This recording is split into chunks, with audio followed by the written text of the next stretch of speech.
ఇప్పటి నుంచి అయితే దేవుని కొరకు చక్కగా బతుకుతాను, అలాంటి పాప పనులకు నేను అడుగు పెట్టను అనే నిర్ణయం తీసుకోవడమే పరిశుద్ధత. దేవుని స్తోత్రం, హల్లెలూయా.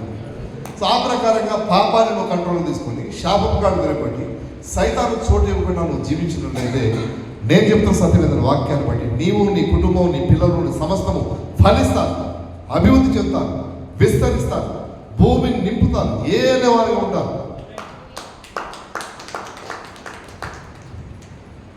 పాపాన్ని కంట్రోల్లో తీసుకొని పరిశుద్ధంగా జీవిస్తుంది, శాపాన్ని శాపం కాదు విరగొట్టేసి సైతాను నీ జీవితంలో కుటుంబం చోటు ఇవ్వకుండా నువ్వు దేవుని కొరకు బ్రతికితే దేవుడు నిన్ను, నీ కుటుంబాన్ని, నీ పిల్లలు, వారి భవిష్యత్తు, వారి సమస్తాన్ని కూడా నువ్వు చేసే పనులతో సహా దేవుడు ఫలింపజేస్తాడు, అభివృద్ధి పరుస్తాడు, విస్తరింపజేస్తాడు.